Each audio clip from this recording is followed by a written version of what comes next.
Creatives media, నేను మీ నక్షత్ర.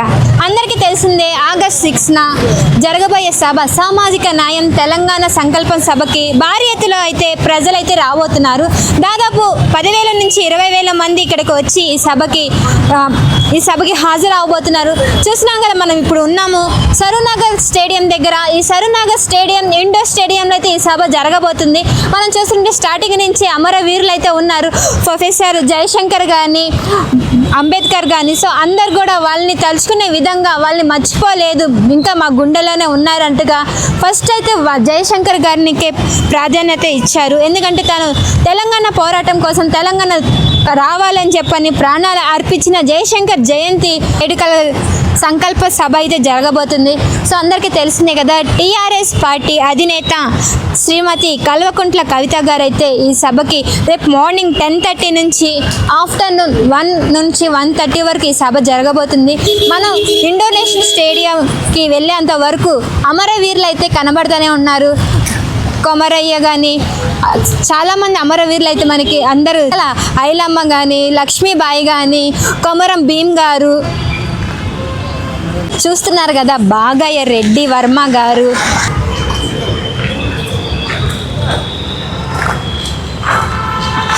So చూస్తున్నారు కదా, సదా లక్ష్మి గారు కూడా కట్అవుట్ అయితే మనం చూస్తున్నాము. ఇక్కడికి వస్తే వడ్డేర ఓబన్న గారు.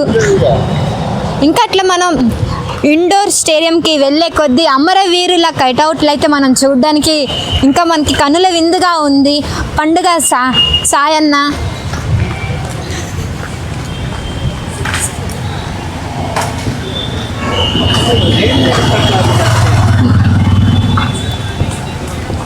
సో బయటే కాదు, లోపల కూడా ఎటువంటి ఏర్పాట్లు జరుగుతున్నాయో సో నాతో పాటు మీకు కూడా చూపించడానికి నేనైతే రెడీగా ఉన్నాను.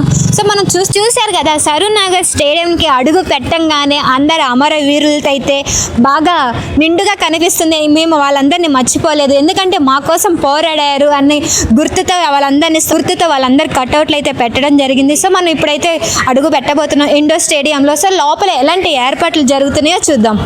సభకి జరగబోయే ఏర్పాట్లు అయితే ఇంకా జరుగుతూనే ఉన్నాయి. రేపు ఎగ్జాక్ట్లీ 10 నుంచి 10:30 లోపు ఈ సభ అయితే స్టార్ట్ అవుతుంది. చూస్తున్నారు కదా, లోపల చాలా స్పేస్గా ఉంది. ఒక 30,000 మంది జనాలు వచ్చినా కూడా సరిపడే స్థలం అయితే ఇక్కడైతే ఉంది.